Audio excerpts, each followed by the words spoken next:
अस्सलाम वालेकुम। आज का टॉपिक बहुत अहम होने जा रहा है कि निकाह के बाद, सिर्फ निकाह ही किया था हमने, निकाह के बाद मेरे पे अगवा का पर्चा हुआ था, अब मेरे पे ज़ना का पर्चा क्यों हो गया। बहुत कॉमन सा सवाल पूछा जाता है और हमारी सोसाइटी में बहुत कॉमन है। अब हमारा ये वीडियो बनाने का मकसद ये है, आपने कोर्ट मैरिज कर लिया है, उसके बाद आप कैसे खुद का बचाव कर सकते हैं, आप कैसे अगवा के पर्चे से बच सकते हैं, या 376 का आपके साथ पर्चा, आप पे पर्चा हुआ है, ज़ना का पर्चा हुआ है, तो उससे आप कैसे बच सकते हैं।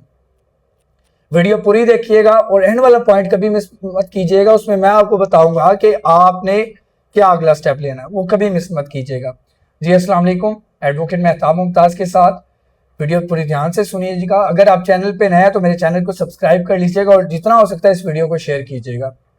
अब सवाल ये है कि कोर्ट मैरिज कर लेते हैं लोग, अक्सर देखते हैं कोर्ट मैरिज हो गई, या आपने किसी ने कोर्ट मैरिज कर ली, आपके दोस्त ने कोर्ट मैरिज कर ली, कोर्ट मैरिज हो गई, आपने फौरन सबसे पहले उस अपने निकाह को रजिस्टर्ड करवा लेना है।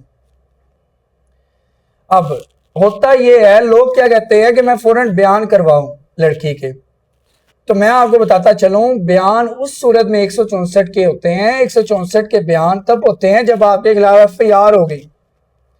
FIR ये थी कि लड़की को अगवा कर लिया गया किसी ने, या फलां अहमद ने अगवा कर लिया, जबकि आपने तो निकाह किया था।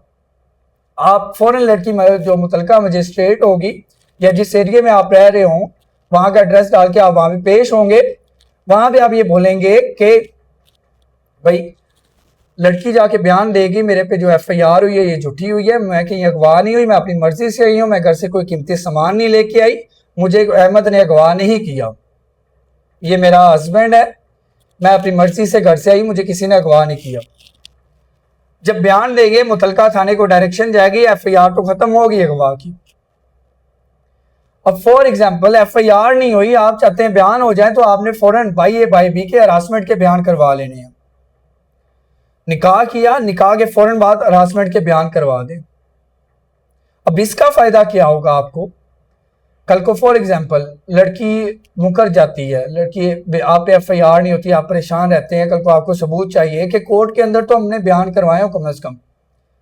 अब हरासमेंट का जो बयान होंगे वो सामने आप रख सकते हैं कि भैया देखिए कोर्ट के अंदर लड़की पेश हुई थी, ये कोर्ट के अंदर ऑर्डर के ऊपर पिक्चर लगी होती है, ये देखें बयान हुए हरासमेंट के, हमारा कोर्ट के अंदर भी एविडेंस है। एक चीज अदालती रिकॉर्ड में भी आपकी आ जाएगी, यूनियन काउंसिल में भी आ गया, अदालती रिकॉर्ड में आ गया। अब सवाल यहाँ पे पैदा होता है कि अगर फॉर एग्जाम्पल लड़की उनके घर वालों के पास चली जाती है, बाद में मुकर जाती है, तो हमें पहले क्या करना चाहिए और बाद में क्या करना चाहिए।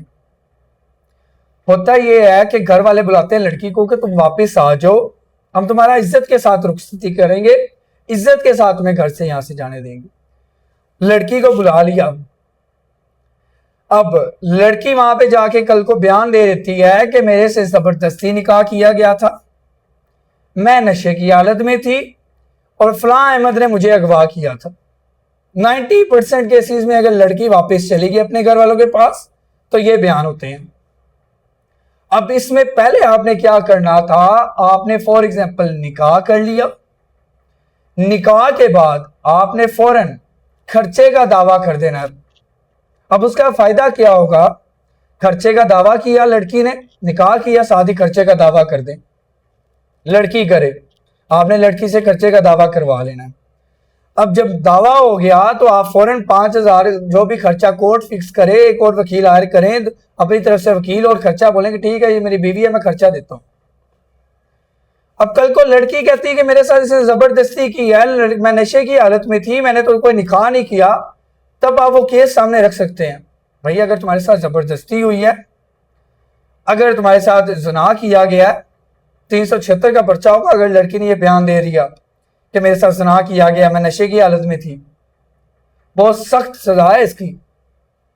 इसके लिए ये आपने करना है, जब खर्चे का दावा हो गया आप सामने रख सकते हैं, अगर ये कह रही है मेरे साथ ज़ना हुआ है, ये कह रही है कि ज़बरदस्ती किया गया, तो इसने खर्चा क्यों क्लेम किया, और मेरे से 1 मंथ का इसने खर्चा भी लिया, 2 मंथ का इसने खर्चा भी लिया हुआ है, हर मंथ मेरे से खर्चा ले रही है, ये कोर्ट के अंदर मैं खर्चा दे रहा हूँ,